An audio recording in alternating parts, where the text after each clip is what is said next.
वाहिगुरु जी का खालसा वाहिगुरु जी की फतेह। परम सन्मानयोग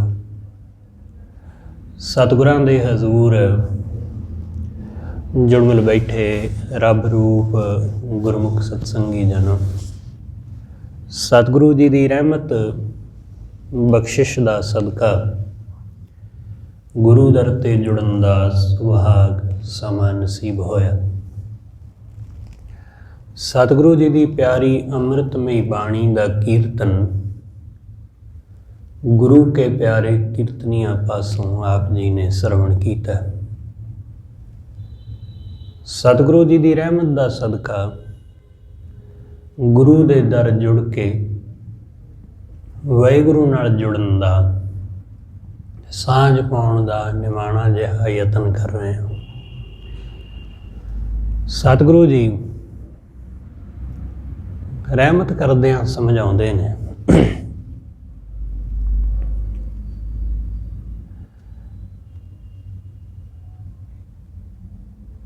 कि गुरु दे राहीं बंदे नूं वाहिगुरु दी सोझी आउंदी है। गुरु दे राहीं उसनूं जाणिया जांदा है, क्योंकि वो वाहिगुरु इन्ना विशाल है कि साडी बुद्धि साडी सूझ दे पकड़ विच वो वाहिगुरु नहीं आउंदा। गुरु वो इस संसार विच ही वसदा है ते इस संसार विच रहिंदा है। इस करके गुरु नूं बंदा सहजे जान लैंदा है। वाहिगुरु उसनूं अगम अगोचर कहा बाणी ने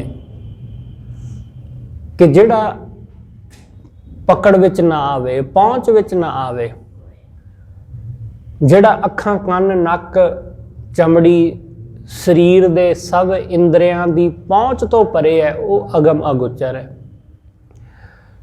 ते गुरु वो साडी पहुंच विच कि अखां उहनूं वेख भी सकदियां, कन उहनूं सुन भी सकदे ने, जुबान उसनूं गा भी सकती है। उस वाहिगुरु की उस्तत कर सकती है, गुरु की उहदे चरनां की सेवा कर सकते हैं हत्थां पैरां नाल असीं। इसलिए गुरु जिहड़ा है वो परमात्मा का ही एक रूप है, परमेश्वर का। इसलिए गुरु नूं जिन्हें चंगी तरह जान लिया, समझ लिया, उहदे लई वाहिगुरु नूं जानना औखा नहीं है। उहदे लई परमेश्वर नूं समझना मुश्किल नहीं है। इसलिए ये जिहड़ी बाणी ना कबीर साहब दी, इहदे विच कबीर साहब उस वाहिगुरु नूं वेखण, उहनूं जानन, उहदे नाल जुड़न, वो घट घट विच वसदा है। उसनूं किवें असीं वेख सकदे हां जां वो कैसा है, इहो जिहियां ही गल्लां इस शब्द विच, इस पूरी बाणी विच कबीर साहब ने कीतियां कि किवें उहनूं पछाण लिया, किवें उहनूं जान लिया, किवें उहदे नाल सांझ पै गई। यही कुछ इस शब्द विच है। कबीर साहब कहंदे, मैं उस वाहिगुरु नूं जाणिया। किवें जाणिया? गुरु दे शब्द राहीं। शब्द राहीं उहनूं पछाण लिया। शब्द विच उस वाहिगुरु की खबर दिती गई। शब्द विच। ख्याल रखना कि गुरु दे शब्द विच उस परमात्मा दा संकेत है, उहदी खबर है। आपां कबीर साहब दा वचन पढ़दे हैं ना, कबीर साहब कहंदे कि वाहिगुरू नूं जिहने जाण लिया वो गूंगे दे गुड़ खाण वांग है, कि जिहने गूंगे ने गुड़ दा स्वाद लिया वो दस नहीं सकदा कि उहदा स्वाद कैसा है, मिठा कैसा है, वो दस नहीं सकदा, पर वो इशारा करदा है। उहदे शब्दां विच, उहदे बोलां विच इशारे छिपे हुए ने।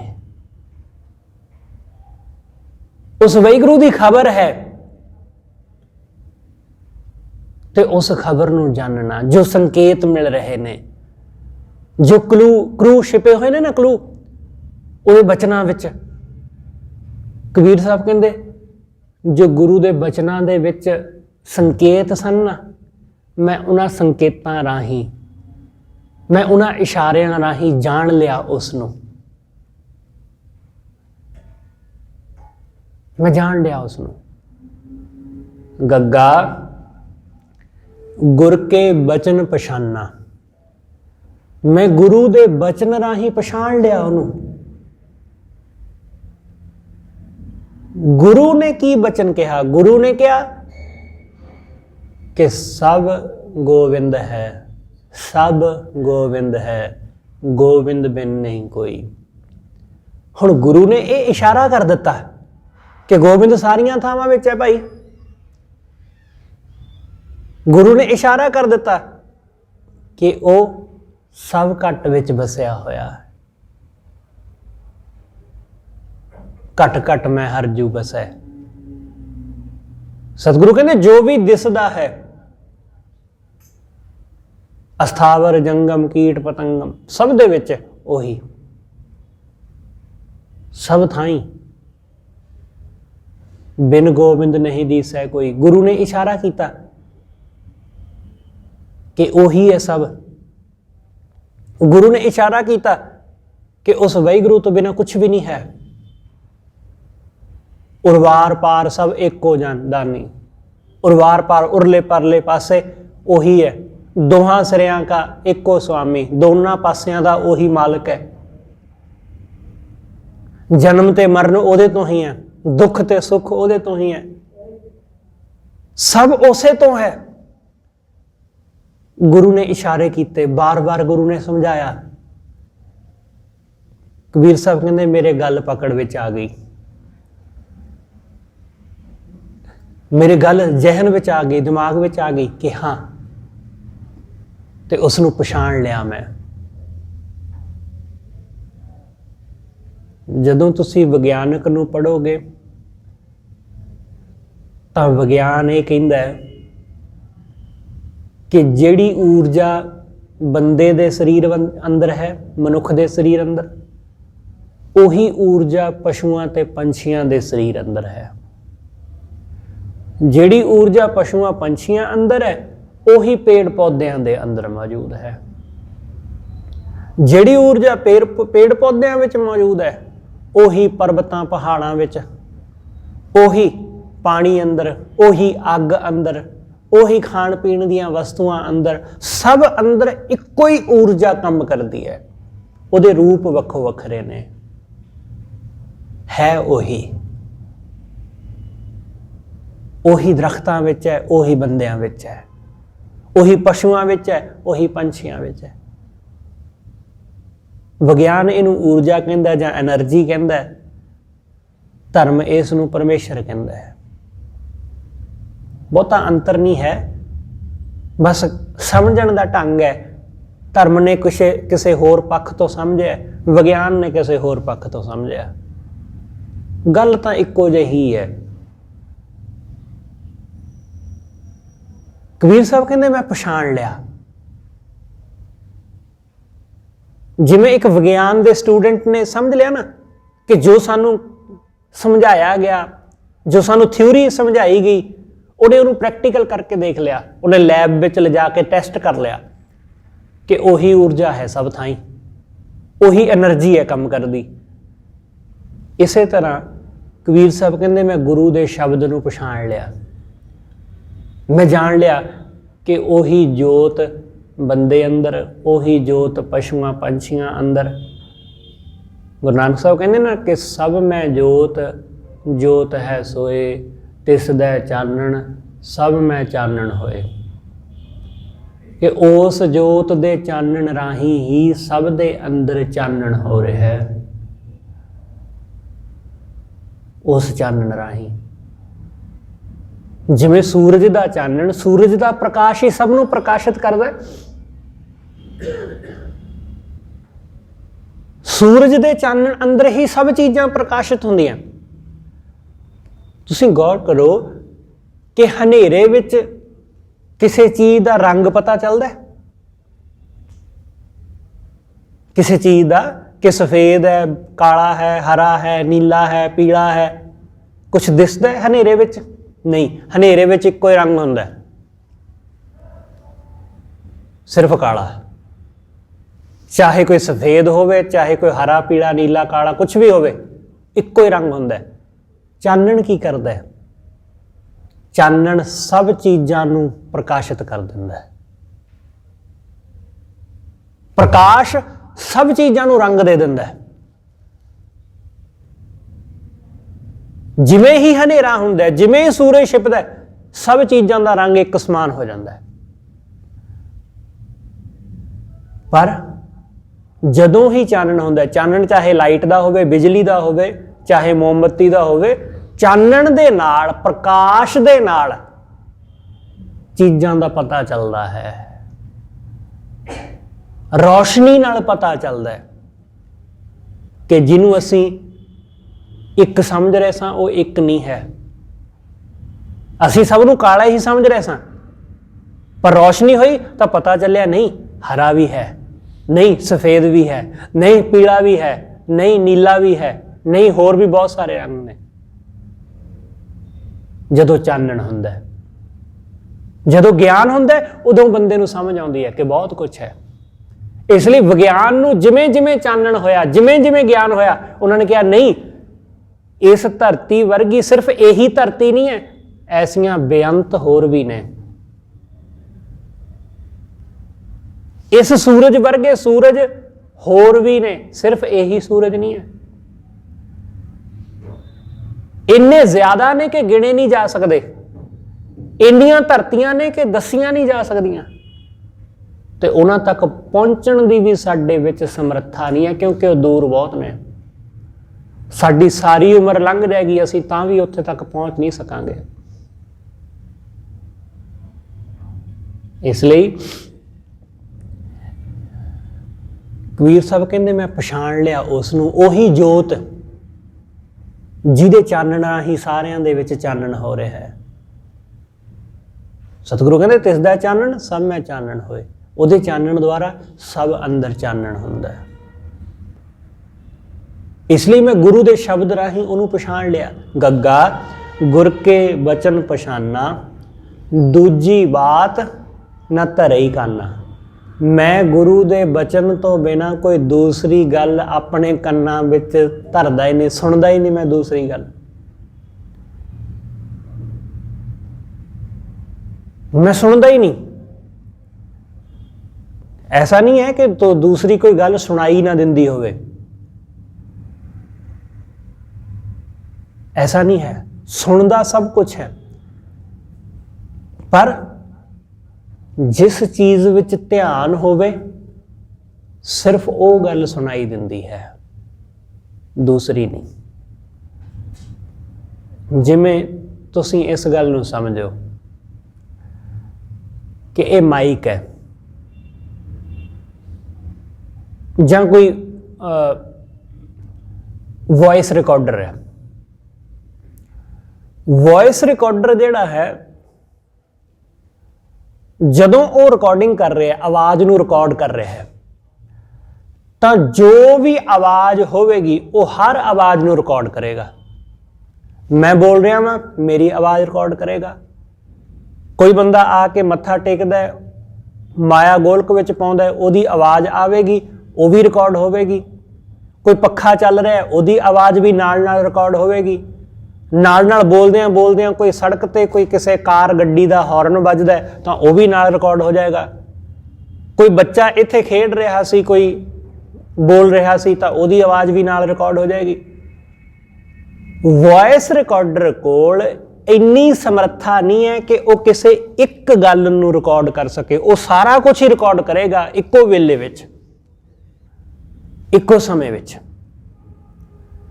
पर बंदे कोल ऐसी समर्था है,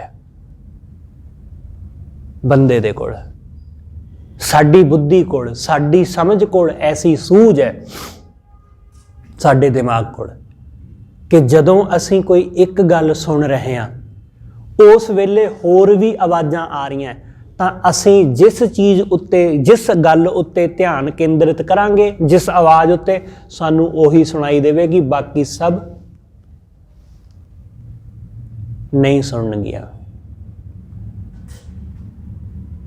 होर समझ लो इसनूं, जिवें मोबाइल फोन विच जां कैमरे विच, मोबाइल विच कैमरा जां कोई अलग तो कैमरा है, सिर्फ कैमरा, ਉਹਦੇ ਵਿੱਚ फोकस ਦਾ एक ऑप्शन है कि ਜਦੋਂ ਉਹ फोकस करता है, अजकल फोनां ਵਿੱਚ ਇਹਨੂੰ पोर्ट्रेट ਦਾ ऑप्शन आता है कि ਜਦੋਂ ਤੁਸੀਂ पोर्ट्रेट करते हो, ਜਦੋਂ ਉਸ ਨੂੰ फोकस करते हो ਤਾਂ जिस बंदे ਦੀ तस्वीर ਲਈ जा रही है सिर्फ ਉਹੀ नज़र आउंदा है, बाकी बैकग्राउंड आला दुआला ब्लर हो गया, होर नहीं कुछ दिखाई दिंदा, दिसदा है पर धुंधला। सिर्फ एक चीज़ पकड़ विच आई, जिन्हों फोकस करना है, जिहदी तस्वीर लैनी है, बाकी out of blur, out of focus, बाकी सब ब्लर हो गया, सिर्फ एक फोकस विच। बस ऐसा ही साडियां अखां कोल ये समर्था है, साडे कन्नां कोल ये समर्था है कि जिन्हों देखना है उहदे ते फोकस हुंदा है, जिन्हों सुनना है उहदे ते फोकस हुंदा है, बाकी भावें कोल जिन्ने मर्जी बंदे बैठे होण उन्हां नूं नहीं दिखिया जांदा। फिर होर जिन्नियां मर्जी आवाज़ां होण साडे कन्न फिर उन्हां नूं नहीं सुणदे, सिर्फ उस गल नूं ही सुणदे ने जिहड़ी गल उत्ते ध्यान दिता जांदा है, जिहड़ी गल ते ध्यान दिता जांदा है। इस करके कबीर साहब कहते कि जदों तो मैं गुरु दे शब्द राही, गुरु दे बचन राही सच नूं पछाण लिया ना, उदों तो कोई दूजी गल मेरे कन्न विच पैंदी नहीं, दूजी बात ना धरे करना, मैं दूसरी कोई गल अपने कन्न विच सुनदा ही नहीं। सुनदियां सब गल्लां ने, माया दी गल सुनाई दिंदी है, रूप दी गल भी सुनाई दिंदी, पर मैनू इन्हां सारियां विचों रब दी ही गल सुनदी है, मैनू परमेश्वर दी ही गल आउंदी। रूप विचों भी मैनू अरूप दीदा, मैनू इस संसार विचों भी निरंकार दीदा, मैनू इंसान विचों भी भगवान दीदा, मैनू सिर्फ उही सुनदा। इसलिए तो सतगुरु ने कहा, सतगुरु कहते हर हट भी तू तू करे, मैनू तो हर्ट भी इंज लगता है कि जिवें वह भी परमात्मा का नाम ले रहा होवे, मैनू तो कोयल भी इंज लगती है कि जिवें वह परमात्मा नूं गा रही होवे, मैनू तो बच्चे का खिलखिला के हसना, उहदा रोना, वह भी इंज ही लगता है कि जिवें परमात्मा होवे, मैनू तो उही लगता है, मैनू होर कुछ दिसदा ही नहीं, सुनदा ही नहीं। इस करके कबीर साहब कहते दूजी बात ना धरे कन्न, दूजी गल अपने कन्न ते धरदा ही नहीं। रह बेहंगम कतै ना जाई, बेहंगम, बेहंगम असाधुआं वाला बेहंगम नहीं, क्योंकि साधुआं ने बेहंगम का अर्थ करिया है कि जिहड़ा बंदा ब्याह विच नहीं पैंदा, गृहस्थ विच नहीं पैंदा, इन्हां चीज़ां तो मुक्त हुंदा है, उहनूं बेहंगम कहंदे ने। बेहंगम का अर्थ है आज़ाद पंछी, वो भी यही अर्थ लेंदे ने वैसे, पर उन्हां दे मायने कुछ होर ने, उन्हां दी मनशा उस बेहंगम शब्द दे मगर होर। बेहंगम मतलब जिहड़ा आज़ाद है, जिहदा कोई अगे पिछे नहीं है, ਜਿਹਨੂੰ ਨਾ ਮਾਂ ਬਾਪ ਦੀ ਫਿਕਰ, ਨਾ ਬੱਚਿਆਂ ਦੀ, ਨਾ ਪਤਨੀ ਦੀ, ਕਿਉਂਕਿ ਹੈ ਹੀ ਨਹੀਂ ਕੋਈ, ਤਾਂ ਫਿਕਰ ਕਾਹਦੀ। ਬਿਹੰਗਮ ਸਾਧੂ ਐਸੇ ਬਹੁਤ ਨੇ। ਬਿਹੰਗਮ, ਕਬੀਰ ਸਾਹਿਬ ਕਹਿੰਦੇ ਰਹਿ ਬਿਹੰਗਮ ਕਤੇ ਨਾ ਜਾਈ। ਹੁਣ ਹੈ ਬਿਹੰਗਮ, ਬਿਹੰਗਮ ਦਾ ਮਤਲਬ ਹੁੰਦਾ ਪੰਛੀ। ਪੰਛੀ, ਕਬੀਰ ਸਾਹਿਬ ਕਹਿੰਦੇ ਬਿਹੰਗਮ ਹੈ, ਪੰਛੀ ਹੈ, ਪਰ ਕਤੇ ਨਾ ਜਾਈ, ਕਿਤੇ ਨਹੀਂ ਜਾਂਦਾ। ਹੁਣ ਪੰਛੀ ਇਹ ਤੇ ਹੈ ਨਹੀਂ ਕਿ ਇੱਕੋ ਥਾਂ ਬੈਠਿਆ ਰਹਿੰਦਾ, ਉਹ ਤਾਂ ਉਡਾਰੀ ਮਾਰਦਾ। ਪਰ ਕਬੀਰ ਸਾਹਿਬ ਕਹਿੰਦੇ ਮੇਰਾ ਇਹ ਮਨ ਪੰਛੀ ਜੈਸਾ ਹੈ, ਪਰ ਇਹ ਉੱਡਦਾ ਨਹੀਂ। ਹੁਣ ਇਹ ਉੱਡਦਾ ਨਹੀਂ ਹੈ ਪੰਛੀ, ਹੈ ਬਿਹੰਗਮ। ਬਿਹੰਗਮ ਹੋ ਗਿਆ ਕਿਉਂਕਿ ਜਾਣ ਲਿਆ ਕਿ ਇੱਥੇ ਕੋਈ ਨਹੀਂ ਹੈ, ਇੱਥੇ ਕੁਛ ਆਪਣਾ ਨਹੀਂ ਹੈ। ਬਿਹੰਗਮ ਹੋ ਗਿਆ, ਆਜ਼ਾਦ, ਸਭ ਬੰਧਨਾਂ ਤੋਂ ਮੁਕਤ, ਮਾਇਆ ਦੇ ਸਭ ਬੰਧਨ, ਸਭ ਝਮੇਲਿਆਂ ਤੋਂ। ਪਰ ਉਡਾਰੀ ਨਹੀਂ ਮਾਰਦਾ ਹੁਣ ਵਾਸਨਾ ਵੱਲ ਨੂੰ, ਉੱਡਦਾ ਨਹੀਂ ਹੁਣ ਕਾਮ ਕ੍ਰੋਧ ਵੱਲ ਨੂੰ। ਹੁਣ ਰੂਪ ਦੇਖ ਕੇ ਉਡਾਰੀ ਨਹੀਂ ਮਾਰਦਾ।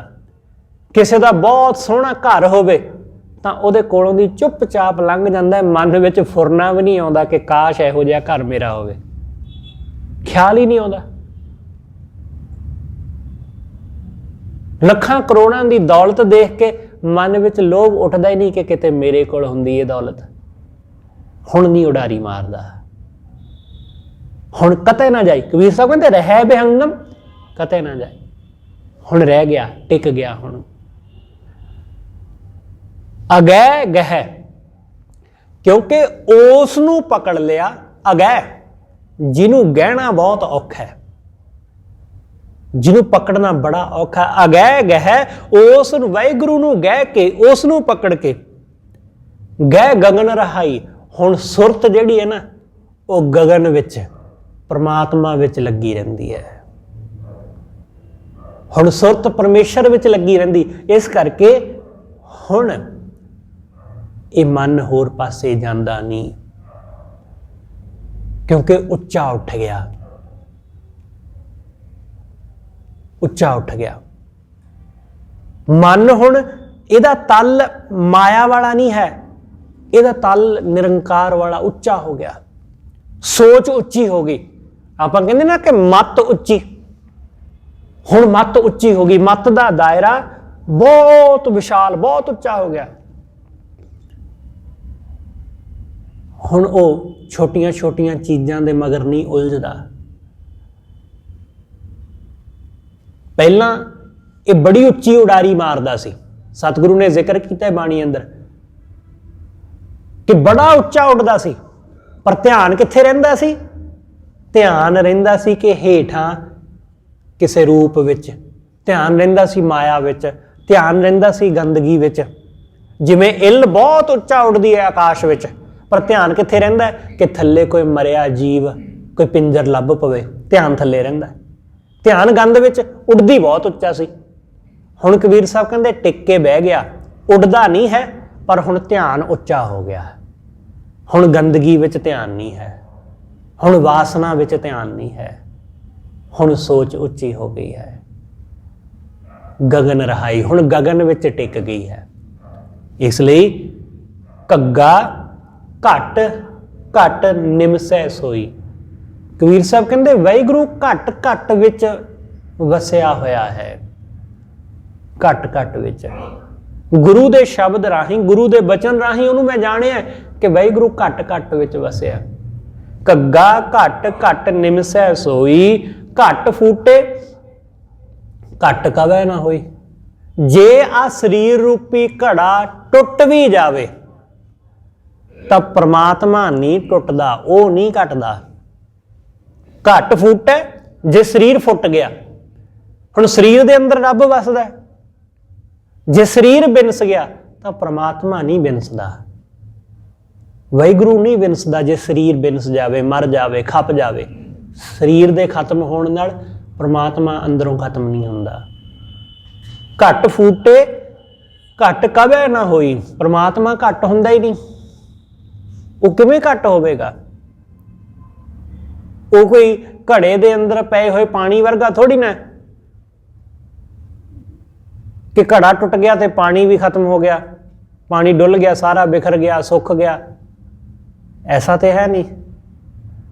वो परमेश्वर, वो वाहिगुरू ऐसा है, कबीर साहब कहते कि वो घटदा नहीं है,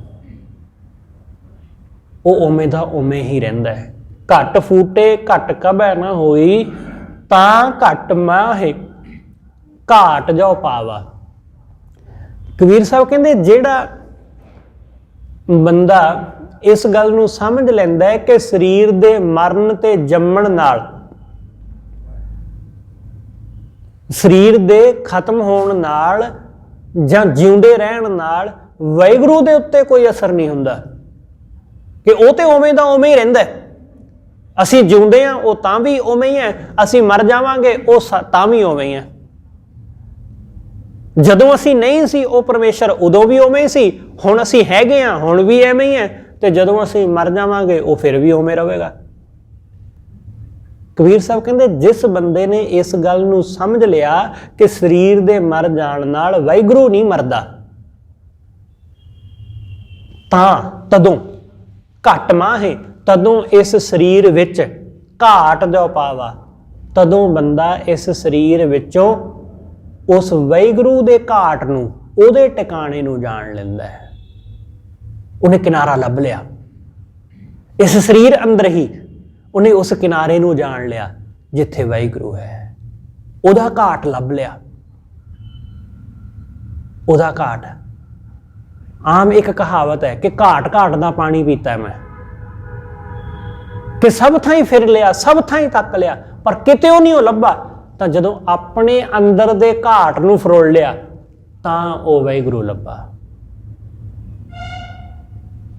कबीर साहब कहते अपने शरीर दे अंदर ही उस वाहिगुरू दा किनारा है, इत्थे ही।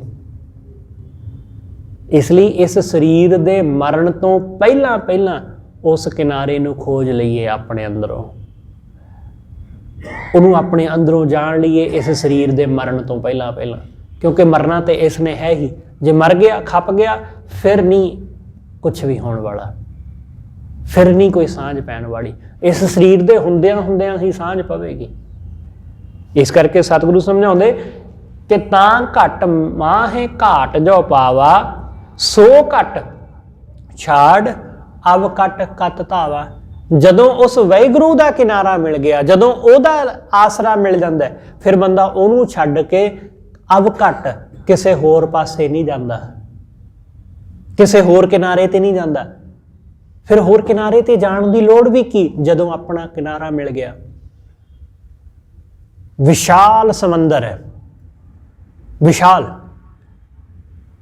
कि ओहदा कोई अंत नहीं, ते बंदा उस समंदर दे विच फस जावे, ते उस समंदर विच फसे होए नूं किनारा ना मिले, किनारा ना मिले, ते ऐसा बंदा ओहदी मौत पक्की है, क्योंकि पानी खारा है, पीण नूं पानी नहीं है, समंदर दा पानी खारा है।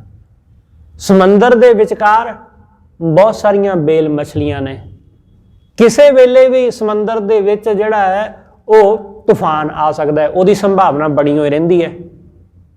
फिर सूरज की धुप, सूरज की गर्मी, वो बर्दाश्त करना बड़ा औखा है। तो फिर इहो जे विशाल सागर नूं तर के जाना बड़ा औखा है, ते आले दुआले पानी ही पानी नज़र आउंदा है, किनारा किते दिखाई नहीं दिंदा। ते ऐसी हालत विच वो बंदा की करेगा? वो पागल हो जाएगा। कई लोग ऐसा पागल हो जाते हैं जिहड़े समंदर विच इस तरह फस जाते हैं, तो किनारा कोई मिल रहा नहीं, किश्ती अगे वध नहीं रही, शरीर विच इन्ना जोर नहीं है, खाण नूं कुछ है नहीं, पीण नूं पानी नहीं, उपरों धुप पै रही है, तो आले दुआले मछलियां दा, बेल मछलियां दा खतरा है कि किते वो ना मैनूं अपना शिकार बना लेना। फिर समंदरी तूफान का खतरा है कि समंदर दीयां तेज लहरां उठणगियां ਤਾਂ ਵੀ ਡੁੱਬ ਸਕਦੇ ਹਾਂ। ਬੜਾ ਖਤਰਾ ਹੈ, ਇਸ ਲਈ ਕਿਨਾਰਾ ਲੱਭਣਾ ਬੜਾ ਔਖਾ ਹੈ। ਸਮੁੰਦਰ ਦੇ ਵਿੱਚ ਜਿੰਨੇ ਸਾਡੇ ਸਮੁੰਦਰ ਨੇ, ਪੈਸੀਫਿਕ ਜਿਹੜਾ ਸਮੁੰਦਰ ਹੈ ਸਭ ਤੋਂ ਵੱਡਾ ਹੈ। ਇੰਨਾ ਵੱਡਾ ਹੈ ਕਿ ਜਿੰਨਾ ਪੂਰਾ ਧਰਤੀ ਦਾ ਏਰੀਆ ਹੈ, ਜ਼ਮੀਨ ਹੈ, ਜਿੰਨੀ ਜ਼ਮੀਨ ਹੈ ਉਨਾ ਉਸ ਤੋਂ ਵੱਧ ਕੇ ਸਮੁੰਦਰ ਹੈ। ਉਹ ਪੂਰਾ ਐਡਾ ਵਿਸ਼ਾਲ, ਤੇ ਉਹਦਾ ਛੇਤੀ ਕਿਤੇ ਕਿਨਾਰਾ ਹੀ ਨਹੀਂ ਆਉਂਦਾ। ਜਦੋਂ ਇੱਕ ਵਾਰੀ ਕਿਨਾਰਾ ਮਿਲ ਜਾਵੇ ਫਿਰ ਬੰਦਾ ਉਹਨੂੰ ਛੱਡਦਾ ਨਹੀਂ। ਉੱਥੇ ਭਾਵੇਂ ਭੁੱਖੇ ਵੀ ਰਹਿਣਾ ਪੈ ਜਾਵੇ, ਭਾਵੇਂ ਪਿਆਸੇ ਵੀ ਰਹਿਣਾ ਪੈ ਜਾਏ, ਬੰਦਾ ਉਹਨੂੰ ਛੱਡਦਾ ਨਹੀਂ, ਕਿਉਂਕਿ ਕਿਨਾਰਾ ਮਿਲ ਗਿਆ। ਕਬੀਰ ਸਾਹਿਬ ਕਹਿੰਦੇ ਜਦੋਂ ਬੰਦੇ ਨੂੰ ਵਾਹਿਗੁਰੂ ਦਾ ਕਿਨਾਰਾ ਮਿਲ ਜਾਂਦਾ ਹੈ ਫਿਰ ਉਹ ਉਹਨੂੰ ਛੱਡਦਾ ਨਹੀਂ ਹੈ, ਚਾਹੇ ਦੁੱਖ ਵਿੱਚ ਰਹਿਣਾ ਪਵੇ, ਚਾਹੇ ਸੁੱਖ ਵਿੱਚ, ਚਾਹੇ ਭੁੱਖ ਵਿੱਚ, ਚਾਹੇ ਜਿਵੇਂ ਵੀ, ਫਿਰ ਉਹਨੂੰ ਛੱਡਦਾ ਨਹੀਂ, ਕਿਉਂਕਿ ਉਹਨੂੰ ਪਤਾ ਹੈ ਕਿ ਇਹਨੂੰ ਛੱਡ ਦਿੱਤਾ ਤਾਂ ਫਿਰ ਹੋਰ ਕੁਝ ਵੀ ਨਹੀਂ ਹੈ। ਜੇ ਇਸ ਬੀਚ ਨੂੰ, ਜੇ ਇਸ ਟਾਪੂ ਨੂੰ ਛੱਡ ਦਿੱਤਾ ਤਾਂ ਹੋਰ ਕੁਝ ਵੀ ਨਹੀਂ, ਫਿਰ ਸਿਰਫ ਪਰਮੇਸ਼ਰ ਹੀ ਹੈ, ਉਹੀ ਇੱਕੋ ਇੱਕ ਸਹਾਰਾ ਹੈ। ਇਸ ਕਰਕੇ ਕਬੀਰ ਸਾਹਿਬ ਕਹਿੰਦੇ ਸੋ ਘਟ ਛਾੜ ਅਬ ਘਟ ਕਤ ਧਾਵਾ। ਫਿਰ ਬੰਦਾ ਹੋਰ ਔਖਿਆਂ ਰਾਹਾਂ ਵੱਲ ਨੂੰ ਨਹੀਂ ਜਾਂਦਾ ਜਦੋਂ ਉਸ ਨੂੰ ਵਾਹਿਗੁਰੂ ਮਿਲ ਪੈਂਦਾ, ਹੋਰ ਪਾਸੇ ਜਾਣ ਦੀ ਜ਼ਰੂਰਤ ਵੀ ਕੀ ਹੈ। ਇਸ ਲਈ ਨੰਨਾ ਨਿਗਰਹਿ ਸਨੇਹ ਕਰ ਨਿਰਵਾਰੋ ਸੰਦੇ। ਕਬੀਰ ਸਾਹਿਬ ਕਹਿੰਦੇ ਭਾਈ ਆਪਣੇ ਅੰਦਰ ਤੂੰ ਨਿਗਰਹਿ ਕਰ। ਨਿਗਰਹਿ ਹੁੰਦਾ ਕਿ ਕਿਸੇ ਚੀਜ਼ ਨੂੰ ਪਕੜ ਲੈਣਾ ਬੜੀ ਮਜ਼ਬੂਤੀ ਨਾਲ, ਇੰਨਾ ਮਜ਼ਬੂਤ ਕਿ ਛੁੱਟੇ ਨਾ, ਕਿ ਇੰਨਾ ਘੁੱਟ ਕੇ ਪਕੜ ਲੈਣਾ ਕਿਸੇ ਚੀਜ਼ ਨੂੰ। ਕਬੀਰ ਸਾਹਿਬ ਆਖਦੇ ਕਿ ਉਸ ਵਾਹਿਗੁਰੂ ਨੂੰ ਸਨੇਹ ਕਰਕੇ ਨਿਗਰਹਿ ਕਰ ਲੈ, ਚੰਗੀ ਤਰ੍ਹਾਂ ਪਕੜ ਲੈ, ਆਪਣੇ ਹਿਰਦੇ ਵਿੱਚ ਵਸਾ ਲੈ। ਨੰਨਾ ਨਿਗਰਹਿ ਸਨੇਹ ਕਰ, ਸਨੇਹ ਕਰਕੇ, ਪਿਆਰ ਕਰਕੇ ਉਸ ਵਾਹਿਗੁਰੂ ਨੂੰ ਆਪਣੇ ਹਿਰਦੇ ਵਿੱਚ ਪਕੜ ਲੈ, ਉਹ ਛੁੱਟੇ ਨਾ। ਅਤੇ ਅਗਲੀ ਗੱਲ ਨਿਰਵਾਰੋ ਸੰਦੇਹ, ਤੇ ਜੋ ਮਨ ਦੇ ਵਿੱਚ ਸੰਦੇਹ ਨੇ ਨਾ ਉਹਨਾਂ ਨੂੰ ਨਿਵਾਰੋ।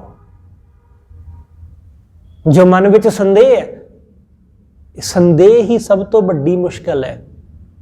ਸੰਦੇਹ, ਜੋ ਮਨ ਵਿੱਚ ਸ਼ੰਕਾ ਉੱਠਿਆ, ਇਹ ਬੰਦੇ ਨੂੰ ਲੈ ਡੁੱਬਦਾ ਜੇ, ਕਿਉਂਕਿ ਅਸੀਂ ਲੋਕ ਸ਼ੰਕਿਆਂ ਨਾਲ ਭਰੇ ਰਹਿੰਦੇ ਹਾਂ ਤੇ ਐਸੇ ਹਾਂ ਕਿ ਅਸੀਂ ਉਹਨਾਂ ਨੂੰ ਨਿਵਰਤ ਕਰਨ ਦੀ ਕੋਸ਼ਿਸ਼ ਵੀ ਨਹੀਂ ਕਰਦੇ ਕਿ ਇਹਨਾਂ ਸ਼ੰਕਿਆਂ ਨੂੰ ਨਿਵਰਤ ਕਰ ਲਈਏ, ਦੂਰ ਕਰ ਲਈਏ।